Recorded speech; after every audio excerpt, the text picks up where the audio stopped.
Jadi berbekalah dan fa inna khair wa tazawwadu fa inna khairaz zadi taqwa. Berbekalah dan sebaik-baik bekal adalah ketakwaan. Ma'asyiral muslimin wal muslimat, oleh karenanya ibu yang dirahmati Allah Subhanahu wa taala dan para bapak yang dirahmati Allah Subhanahu wa taala, inilah destinasi kita, hendaknya kita serius. Nah, kita tinjau destinasi berikutnya sangat berat. Kita akan masuk dari alam barzah. Dan alam barzah, ya saya sampaikan secara singkat saja tentang destinasi-destinasi kita. Setelah kita di dunia selesai waktunya, kita masuk di alam barzah. Di alam barzah ada 3 kejadian. Yang pertama namanya adalah himpitan alam barzah, ya. Himpitan alam barzah. Setiap orang akan merasakan himpitan tersebut. Kata Nabi sallallahu alaihi wasallam, ya, dhammatul qabr law naja minha la naja Sa'ad bin Mu'adz radhiyallahu anhu. Kalau ada orang selamat dari himpitan tersebut, maka pasti selamat Sa'ad bin Mu'adz. Tapi Sa'ad bin Mu'adz saja yang meninggal, ihtazza arsyur rahman, sampai arsy Allah bergetar ketika Sa'ad meninggal karena mulianya Sa'ad, itu pun mengalami himpitan di alam barzah. Itu adalah suatu hal yang dilewati seperti orang sakit di dunia akan dia lewati. Seperti sakaratul maut ada rasa sakit sebelumnya. Sama ketika masuk alam barzah juga ada himpitan alam barzah. Setelah itu akan ada banyak fitnah kubur. Fitnah kubur ditanya oleh malaikat mungkar dan nakir. Aswadani azraqani, berwarna hitam dan biru. Yuqalu li ahaduhuma munkar wal akhar nakir. Yang satu dikatakan mungkar, yang satunya namanya nakir. Dan mungkar artinya suatu yang asing, yang aneh. Bentuknya aneh, mengerikan. Nama mungkar dan nakir menunjukkan penampakan kedua malaikat tersebut sangat mengerikan. Maka dikatakan aswadani azraqani, hitam dan biru. Mengerikan. Dan kita tahu dalam hadis-hadis bagaimana ada orang diadab kubur gara-gara tidak bersih ketika kencing. Dan ada orang diadab kubur gara-gara dia namimah, mengadu domba. Dalam sebagian riwayat gara-gara dia gibah. Gara-gara dia gibah. Kata Rasulullah SAW, "Ma yu'adzabani fi kabirin bal kabir." Mereka berdua diadab bukan karena perkara besar, yaitu menurut mereka ini perkara ringan, padahal dia besar di sisi Allah Subhanahu wa taala. Kalau diadab kubur gara-gara cuma tidak bersih kencing atau namimah atau ghibah, bagaimana lagi dengan dosa-dosa yang lain? Mengerikan. Setelah itu dibangkitkan, maka kemudian akan dikumpulkan di padang mahsyar. Watudun syams, matahari didudukkan dalam jarak 1 mil. Panas, keringat bercucuran. Panas dari matahari yang dekat dan sempitnya manusia. Panas. Sehingga ada yang keringatnya sampai kedua kakinya, ada keringatnya sampai di lututnya, ada keringatnya sampai pinggangnya, ada keringat sampai mulutnya. Kata Al-Ghazali rahimahullahu ta'ala, siapa yang di dunia sering keringat karena Allah, dia akan sedikit keringatnya kepada hari itu. Dia keringat karena berdakwah, dia keringat karena menyambung silaturahmi, dia keringat karena urusan umat, dia keringat karena sholat malam, dia keringat karena puasa, maka akan sedikit keringatnya. Siapa yang tidak pernah berkeringat karena Allah, maka dia akan sengsara pada hari tersebut. Kemudian setelah itu Rasulullah SAW sujud, kemudian minta agar Allah segera datang memulai persidangan. Wa ja'a rabbuka wal malaku saffan saffa. Maka datanglah Allah, saya singkatin aja, sebenarnya panjang ya, masing-masing punya pembahasan tersendiri. Allah datang dan diiringi oleh para malaikat, maka Allah mulai persidangan. Semua yang bermasalah akan disidangkan oleh Allah. Jangankan manusia, hewan yang bermasalah akan disidang oleh Allah Subhanahu wa taala. Kata Rasulullah SAW, la tu'addunnal huquqa ila ahliha hatta yuqada li syaltil jalha min syaltil qarna. Sungguh kalian akan mengembalikan hak manusia hari kiamat kelak, yaumul qiyamah. Jangankan kalian manusia, hewan, kambing yang tidak bertanduk pernah ditanduk sama kambing nakal yang bertanduk, dia akan mengkisos kambing yang bertanduk.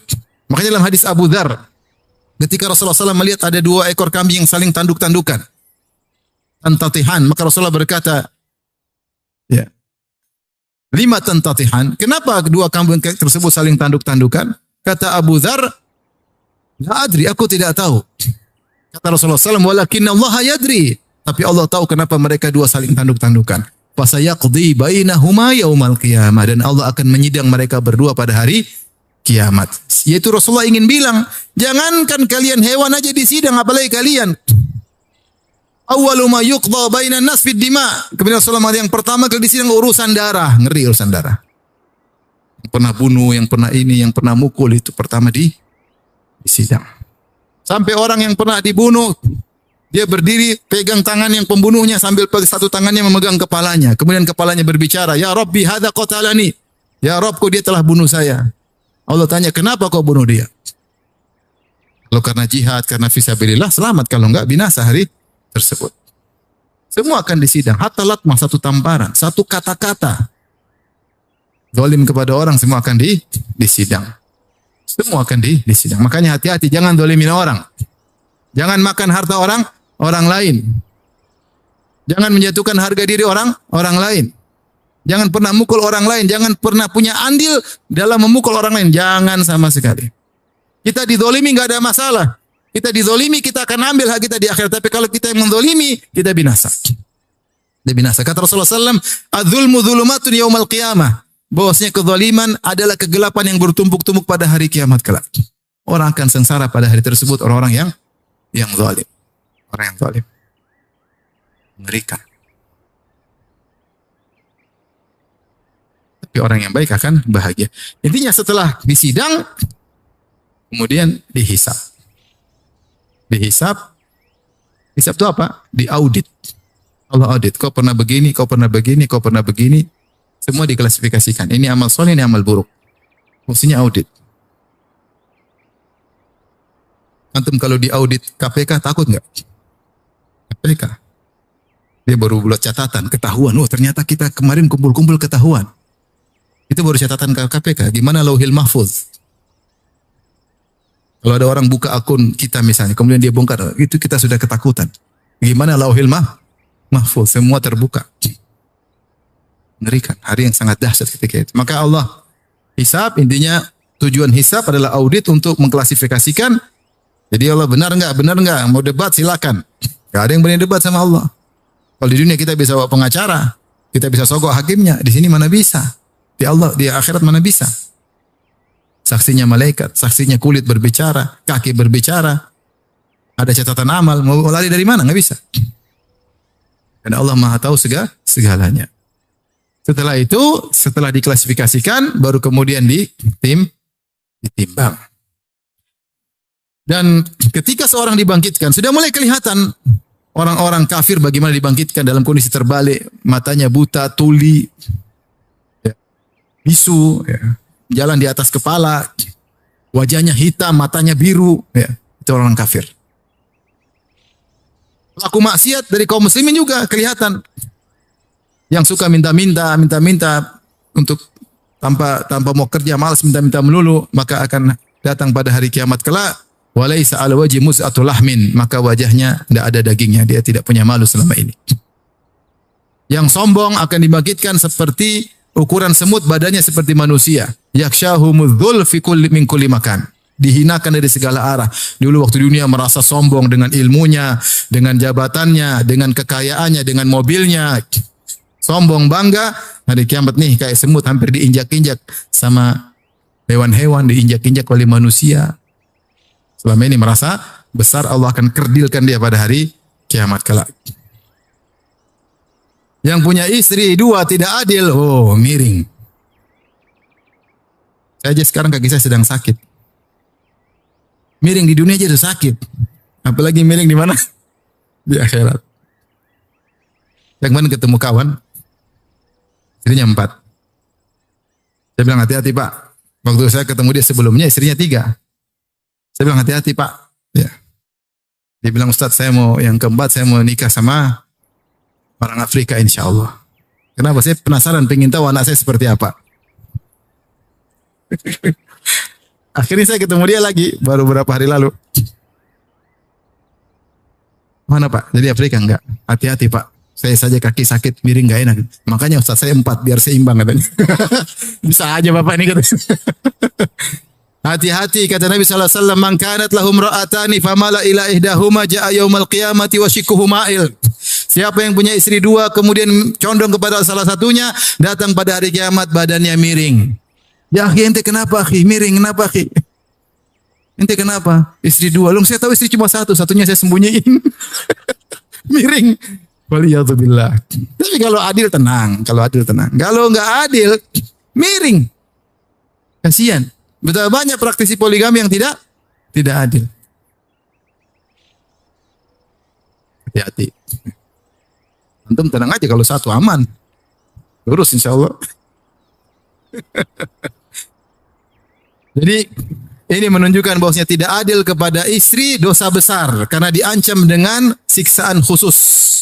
Dosa besar. Ini baru mukaddimah di padang mahsyar, belum di setelah persidangan seluruhnya. Sementara orang-orang soleh akan diperlihatkan.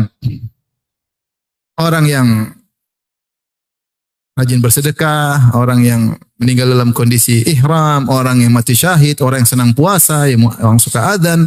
Kata Rasulullah, al-muadzinina atwalun nasi a'naqun yaumil qiyamah. Orang tukang adzan lehernya paling tinggi kelihatan dari jauh. Kenapa? Selama ini dia meninggikan kalimat Allahu Akbar, maka dia kelihatan dari jauh.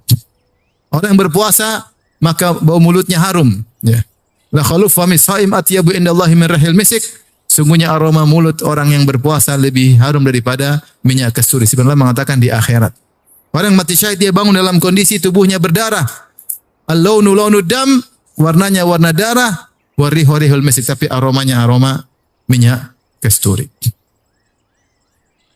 Seterusnya akhirnya setelah dihisab, dimizan, ditimbang. Ya, ada yang mengatakan sebelum dihisab diterima catatan amal. Yang terima tangan atau tangan kiri baru dihisab. Ada yang mengatakan setelah dihisab baru kemudian menerima catatan amal. Setelah dihisab, dimizan, setelah itu terjadilah kegelapan. Kemudian orang-orang kafir langsung diantar menuju neraka jahanam. Ikutilah semua orang mengikuti apa yang dia sembah. Maka Yahudi mengikuti Uzair. Ada yang berbentuk Uzair menggiring mereka merasa menggiring di surga, ternyata digiring di neraka jahanam. Yatasaqatun, mereka berjatuhan. Nasara ada yang menjelma seperti Nabi Isa. Disangka mereka digiring menuju surga, ternyata digiring menuju apa? Neraka jahanam. Yang menyembah rembulan, yang menyembah matahari, yang menyembah siapapun akan digiring menuju neraka jahanam. Adapun yang tersisa cuma orang-orang muslimin dan orang munafik yang semua KTP-nya Islam. Maka mereka tersisa setelah mereka disuruh lewat sirat. Maka lewatilah orang beriman dahulu, orang munafikin belakangan. Orang munafik dikasih cahaya oleh Allah. Karena untuk lewat sirat harus ada cahaya.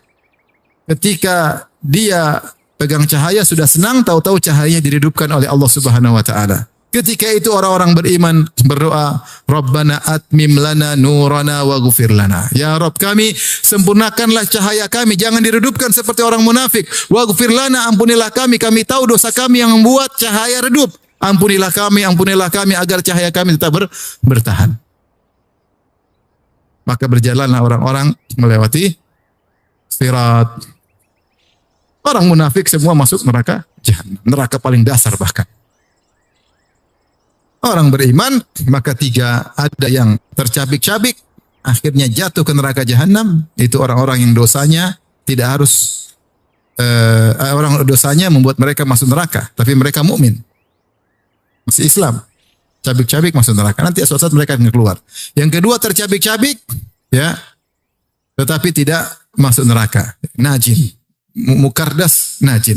Tercabik-cabik, tetapi selamat. Itu dosa-dosa mereka tidak mengharuskan masuk neraka, maka cukup dibalas ketika di atas sirat. Karena di sirat ada kalalib, ada khototif besi-besi, ada hasakah, ada 3 model besi yang tajam-tajam. Ada yang berduri, ada yang cabik-cabik, mencabik-cabik siapa saja yang lewat di situ. Dan yang terakhir, najin musallam, selamat tidak terkena cabikan besi sama sekali. Yang selamat ini macam-macam. Ada yang seperti kalbark, seperti cahaya kilat cepat sekali terus sampai. Ada yang seperti angin berhembus, ada yang seperti kuda yang berlari cepat, ada yang seperti onta yang berlari, dan ada seperti orang yang berlari, ada yang sampai tertatih-tatih, merangkak. Dia berkata, Ya Rabbi, lima abda'ta bi. Dia merangkak. Ya Allah, kenapa kau buat aku lambat? Kata Allah, innama abda'a bika amaluk. Yang bikin kau lambat adalah amalmu sendiri. Amalmu sendiri. Di antara hal yang paling memudahkan orang untuk bisa lewat sirat dengan cepat adalah menyambung silaturahmi dan amanah. Kata Nabi SAW, akan datang rahim dan amanah. Ala jambatai sirat, di samping sirat. Siapa yang menyambung silaturahmi, maka akan dipus untuk segera cepat. Siapa yang tidak nyambung silaturahmi, ditahan di situ. Rahim tahan dia. Sama amanah. Siapa yang amanah, maka akan cepat. Siapa yang tidak amanah, dia akan tertahan di di situ. Disitulah Nabi berkata, "Az-zulm zulumatun yaumal qiyamah." Kezaliman adalah kegelapan yang bertubi-tubi. Siapa yang suka zalim, dia tidak akan dapat cahaya di atas sirat, dia akan terjatuh. Kalau nggak ada cahaya, dia nggak bisa lihat. Dia jatuh, masuk neraka jahanam. Hati-hati, jangan zalim. Jangan zalim sama istri. Jangan suka zalim sama istri. Sakitin hati istri, terus sampai istri kurus, antum gemuk. Nggak boleh. Kalau mau gemuk sama-sama. Jangan zalimi anak. Anak nggak diurus. Main HP mulu, anak nggak diurus. Nggak diajarin agama. Zalim sama anak. Jangan zalim sama pembantu, dimaki-maki, direndahkan, dihina. Ingat dia manusia. Saudara kita sama muslim. Jangan zalim sama anak buah, jangan zalim sama supir. Ingat dia seorang muslim. Belum tentu di akhirat kita kedudukannya lebih tinggi dari dia. Belum tentu sama sekali. Belum tentu. Saya sering bilang bagaimana kita merasa lebih baik daripada pembantu. Saya punya pembantu, dia digaji, seluruh gajinya dia kirim sama ibunya. Semua 100%. Dan dalam waktu yang lama. Siapa di antara kita seperti itu? Kemudian kita merasa lebih baik daripada pembantu ini. Pembantu ini berbakti sama orang tuanya. Dia capek-capek kerja, dimarah-marahin. Semua hasilnya dia kirim ke orang tua. Justru kita merasa lebih baik daripada pembantu kita? Belum tentu. Jangan zalim. Jangan zalim sama siapapun. Jangan mentang-mentang kita punya jabatan, kita merendahkan orang. Mentang-mentang kita punya ilmu, kita merendahkan orang. Jangan zalim. Kezaliman, inna zulma zulumatun yaumal qiyamah. Kezaliman adalah kegelapan yang bertubi-tubi pada hari kiamat. Setelah itu tinggal terakhir surga dan neraka. Surga. Begitu injak kaki di surga, alhamdulillahilladzi adhaba annal hazan. Semua kesedihan hilang. Ya. Semua kesedihan hilang. Maka akan mendapatkan berbagai macam kenikmatan, akan mendapatkan bidadari dan semuanya ya. Kalau istri, anak-anak soleh akan dikumpulkan oleh Allah Subhanahu wa taala. Kalau orang tua soleh akan dikumpulkan oleh Allah Subhanahu wa taala. Kebahagiaan yang tidak terhingga abadi di surga.